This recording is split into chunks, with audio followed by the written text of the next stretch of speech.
Assalamualaikum warahmatullahi wabarakatuh.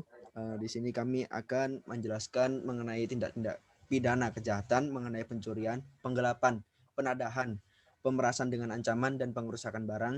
Eh, yang sebelumnya perkenalkan, nama saya Muhammad Rizal Maulana, NIM 2019 101 103 11097 bersama rekan saya. Michael Kasbulatov Haris dengan NIM 2019 101 103 11101. Oke, terima kasih. Eh, untuk yang pertama kita akan membahas mengenai tindak pidana pencurian yang pertama-tama akan dijelaskan oleh saudara Michael. Oke, jadi pada tindak pidana pencurian itu sudah diatur dalam pasal 362 KUHP yang berbunyi, barang siapa mengambil suatu barang yang sama sekali atau sebagian termasuk kepunyaan orang lain dengan melawan hak dihukum karena pencurian dengan hukuman selama-lamanya 5 tahun atau pidana denda sebanyak-banyaknya Rp900. Nah, jadi di sini terdapat dua unsur. Pertama unsur subjektif dengan unsur objektif. Di unsur subjektif yang dimaksud itu dengan maksud untuk menguasai suatu benda yang sebagian atau seutuhnya milik orang lain. Sedangkan di unsur objektif, barang siapa yang mengambil suatu benda yang sebagian atau seluruhnya kepunyaan orang lain. Nah, untuk pasal 362 KUHP secara konsep itu termasuk dalam jenis hukum material. Selanjutnya akan dijelaskan mengenai syarat oleh teman saya Rizalul Maulana. Baiklah, terima kasih. Untuk mengenai syarat dapat dikenakannya pasal 362 tentang pencurian ini. Yang pertama, jika ada sebuah barang dalam sebuah tempat, lalu ada seseorang ingin mengambil barang tersebut dan belum tercapai apa yang diinginkan untuk menguasai barang tersebut, maksudnya barang tersebut belum berpindah tangan, itu belum dapat dikenakan pasal meskipun ada niatan orang itu untuk mencuri. Namun ketika barang tersebut sudah dalam penguasaan seorang tersebut, terlebih sudah berpindah dari tempat yang semula, itu baru dapat dikenakan pasal pencurian. Untuk sebagai contoh, tidak pidana pencurian sepeda motor. Semisal ada sepeda motor di halaman rumah, lalu ada seorang yang ingin mencurinya. Ada niatan buruk untuk mencuri. Namun ketika ingin melaksanakan pencurian, orang tersebut diketahui ingin mencuri. Namun yang ingin dicuri belum berpindah tempat. Maksudnya sepeda motor tersebut masih di tempat yang sama. Itu belum dapat dikatakan sebagai pencurian. Namun ketika barang sepeda motor tersebut sudah berpindah tempat, terlebih dalam penguasaan pencuri tersebut, baru dapat dituduh dan dapat dikenakan pasal tentang pencurian. Untuk yang berikutnya adalah masalah tentang penggelapan.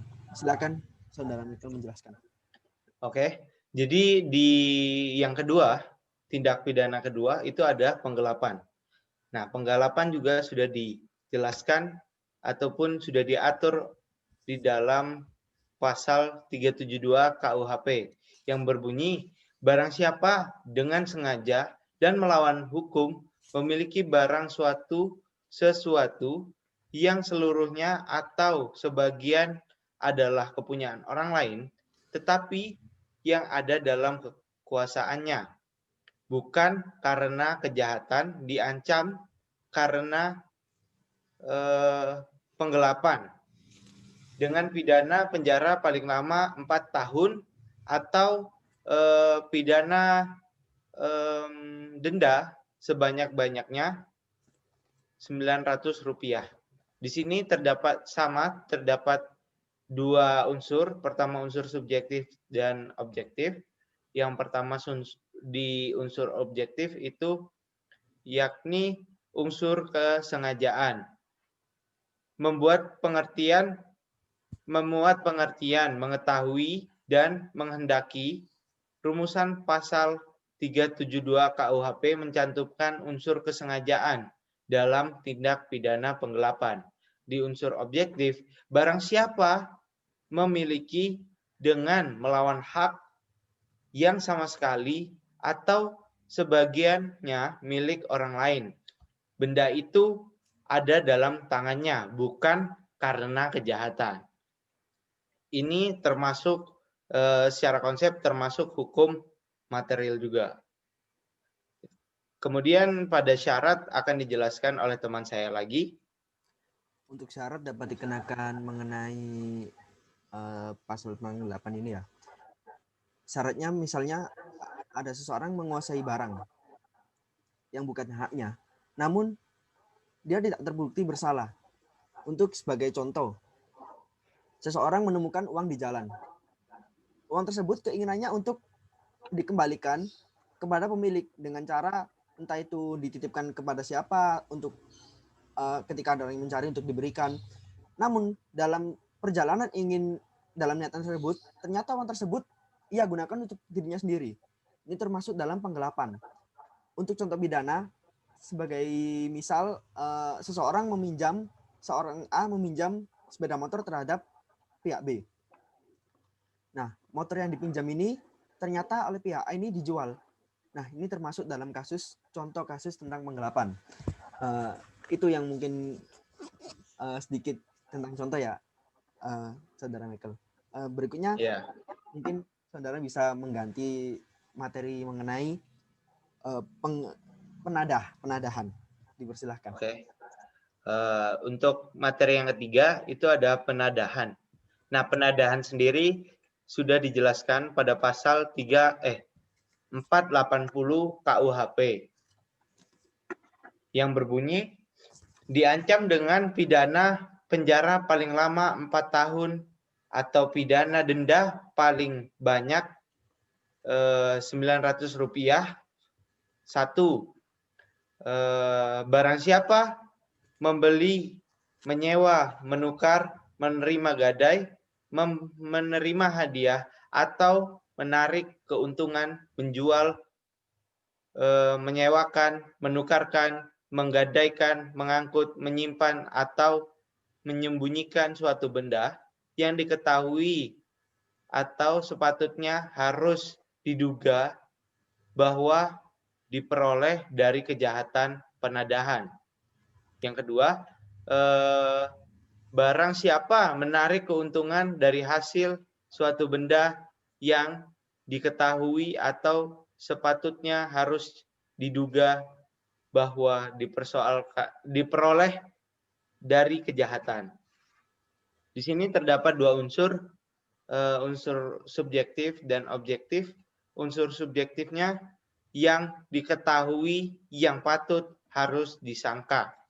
Kemudian untuk unsur objektifnya, membeli, menyewa, menukar, menerima gadai, menerima hadiah, atau untuk menarik keuntungan, menjual, menyewa, menukarkan, menggadaikan, mengangkut, menyimpan atau menyembunyikan suatu benda dengan maksud untuk memperoleh keuntungan pribadi. Di sini juga secara konsep masih termasuk dalam hukum material. Kemudian untuk syarat akan dilanjutkan lagi oleh teman saya. Sebelum melanjutkan syarat mengenai penadahan ini, saya akan menambahkan sedikit tentang di bagian pencurian dengan penggelapan. Ada pencurian ringan dan berat. Nah, pencurian ringan itu bagaimana cirinya? Itu dilakukan pada siang hari. Itu dalam keadaan misalnya dalam rumah terbuka. Itu seorang pencuri, seorang tersangka itu tinggal masuk tanpa diketahui pemilik pada siang hari. Itu termasuk dalam pencurian ringan. Dan bagaimana yang berat? Itu ketika malam hari dan tanpa dipengetahui oleh pemilik rumah.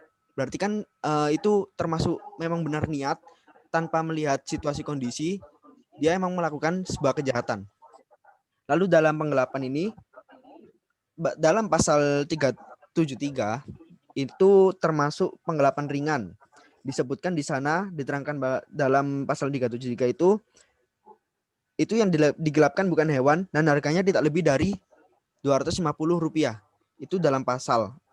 Lalu yang bawahnya pasal 374, penggelapan oleh orang yang memegang barang itu berhubungan dengan pekerjaan atau jabatannya. Jadi itu berkaitan dengan pekerjaan, penggelapan itu termasuk penggelapan dengan pemberatan. Lalu saya akan menyebutkan syarat dari pasal 480 ini tentang penggelapan.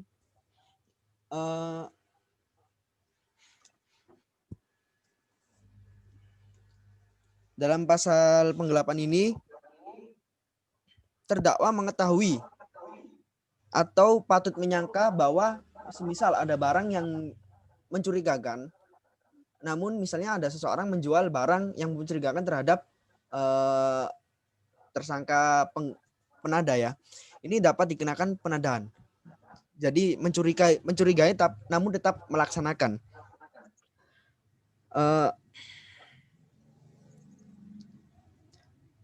Untuk dapat syaratnya juga dapat dikenakan pasal ini, semisal seseorang membeli barang itu pada malam hari. Nah, itu dapat dikenakan syarat tentang penadaan, dan itu dibeli dengan harga di bawah pasar. Seperti itu. Untuk penggelapan yang ringan dan beratnya ini bisa disebut dengan sekongkol. Barang siapa, ini pada pasal 481, barang siapa membuat kebiasaan dengan sengaja membeli, menukarkan, menerima gadai, menyimpan atau menyembunyikan benda, ini termasuk dalam sekongkol secara kebiasaan. Mungkin itu yang mengenai penadaan. Selanjutnya bisa dilanjutkan materi oleh saudara Mike. Oke. Jadi untuk materi keempat itu adalah pemalsuan. Nah, pada tindak pidana pemalsuan terdapat pada pasal 263 ayat 1 yang berbunyi, barang siapa membuat surat palsu atau memalsukan surat yang menimbulkan suatu hak, perikatan atau pembebasan hutang atau diperuntukkan sebagai bukti daripada sesuatu hal dengan maksud untuk memakai atau menyuruh orang lain memakai surat tersebut seolah-olah isinya benar dan tidak palsu. Diancam jika pemakaian tersebut dapat menimbulkan kerugian. Karena pemalsuan surat dengan pidana penjara paling lama 6 tahun. Oke. Di sini masih sama, masih terdapat dua unsur. Pertama unsur subjektif dan unsur objektif. Pada unsur subjektif itu dengan maksud menggunakan surat yang asli dan tidak dipalsukan untuk membuat orang lain menggunakan surat tersebut. Untuk unsur objektif, barang siapa membuat surat palsu atau memalsukan surat yang dapat menimbulkan suatu hak, perikatan atau pembebasan hutang atau suatu surat yang dimaksudkan untuk membuktikan suatu kenyataan, penggunaannya dapat menimbulkan suatu kerugian. Dalam pasal ini juga masih secara konsep masih termasuk dalam hukum material. Kemudian untuk syarat akan dijelaskan kembali oleh teman saya Rizalul Maulana. Untuk syarat dapat dikenakan pasal di 263 ini, semisal seseorang membuat uang palsu, lalu uang tersebut diedarkan. Ini syarat ini sudah memenuhi syarat untuk dapat dikenakan pasal 263. Untuk sebagai contoh tentang pemalsuan surat, misalnya seseorang membuat dokumen palsu untuk menipu. Itu seseorang ingin melamar pekerjaan ya, tapi dokumen yang digunakan ini dokumen-dokumen yang sebenarnya itu yang aslinya tidak memenuhi persyaratan. Nah, seorang tersebut membuat dokumen palsu. Nah, ini sudah dapat termasuk salah satu contoh pidana tentang pemalsuan. Nah, mungkin itu syarat dan contoh yang sedikit yang saya ketahui. Oke. Untuk selanjutnya mengenai materi selanjutnya, tindak pidana pemerasan dan pengancaman. Nah, pada tindak pidana ini terdapat pada pasal 368 ayat 1 yang berbunyi, barang siapa dengan maksud untuk menguntungkan diri sendiri atau orang lain secara melawan hukum, memaksa orang dengan kekerasan atau ancaman kekerasan untuk memberikan barang tertentu yang seluruhnya atau sebagian adalah kepunyaan orang itu atau orang lain, atau supaya membuat hutang maupun menghapuskan piutang, diancam karena pemerasan dengan pidana penjara paling lama setidaknya 9 bulan. Di sini ada dua unsur juga, unsur subjektif dan unsur objektif. Di unsur subjektif itu dengan maksud menguntungkan diri sendiri atau orang lain. Untuk di unsur objektif, memaksa orang lain dengan kekerasan atau ancaman kekerasan untuk memberikan atau menyerahkan suatu barang agar memberi pinjaman hutang atau menghapus piutang. Di sini secara konsep masih sama, masih termasuk dalam hukum material. Kemudian untuk syarat dan contoh akan dijelaskan oleh teman saya. Untuk yang disebutkan oleh Saudara Michael, pasal 268 ini termasuk pemerasan dengan kekerasan. Sebagai syarat dikenakan ini, apabila ada seorang memaksa orang lain untuk memberikan barang yang bukan haknya dengan kekerasan, ini termasuk syarat untuk dikenakan pasal ini. Sebagai contoh yang pernah kita bahas dalam kita pernah membuat video dulu itu, terdapat kasus di Bali, seseorang meminta uang rokok, itu dengan mengancam untuk jika tidak memberikan akan dibunuh. Namun itu dilaksanakan dengan kekerasan sehingga kasus itu telah diusut dan pelaku telah dikenakan pengancaman dengan kekerasan. Lalu ada lagi di pasal 389 ini barang siapa dengan masuk menguntungkan diri sendiri, orang lain dengan melawan hak, memaksa dengan ancaman akan menista dengan lisan atau menista dengan tulisan atau dengan ancaman akan membuka rahasia. Di sini sudah terlihat jelas. Di sini adalah pemerasan dengan menista, yaitu disebutkan tadi dengan menista dan akan membuka rahasia. Itu hanya sekilas mengenai pembahasan mengenai pemerasan dan ancaman. Selanjutnya mungkin bisa dilanjut materi yang terakhir. Ya.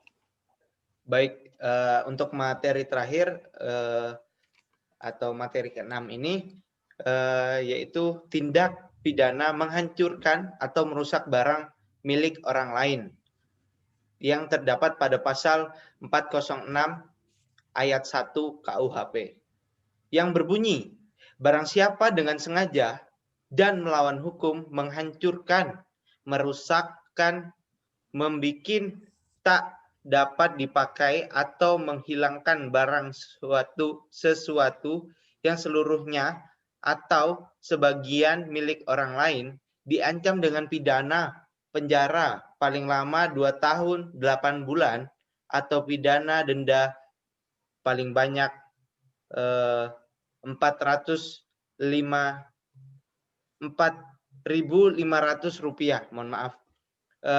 Untuk unsur terdapat dua unsur. Yang pertama unsur subjektif dan unsur objektif. Yang di unsur subjektif itu barang siapa dengan sengaja. Sedangkan di unsur objektif menghancurkan, merusakkan, membikin tak dapat dipakai atau menghilangkan barang sesuatu yang seluruhnya atau sebagian milik orang lain. Di sini masih jika kita melihat secara konsep itu masih termasuk ke dalam hukum material. Kemudian untuk syarat akan dijelaskan oleh teman saya kembali. Baiklah, terima kasih.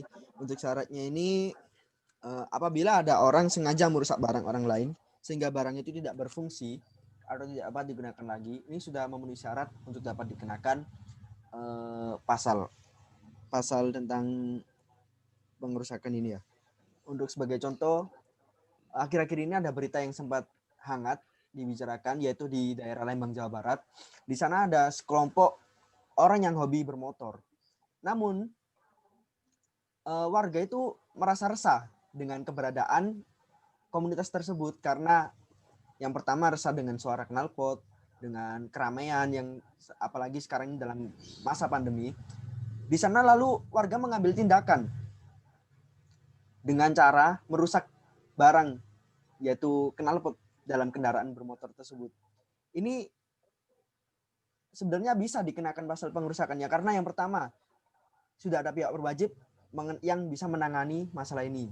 Yang kedua, ini tidak sesuai dengan prosedur yang ditetapkan, yaitu tidak ada di dalam undang-undang juga.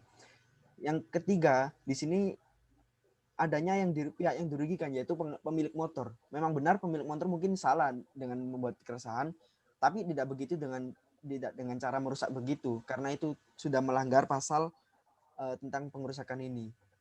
Itu bisa dikenakan untuk tersangkanya. Lalu ada lagi pengerusakan ini dalam bentuk ringan yang disebut dalam pasal 409, barang siapa karena salahnya mengerjakan suatu pekerjaan. Jadi ini sebuah pengerusakan dengan kealpaan.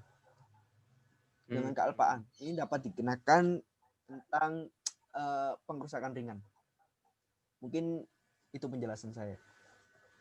Mungkin sekian ya, Saudara Michael ya.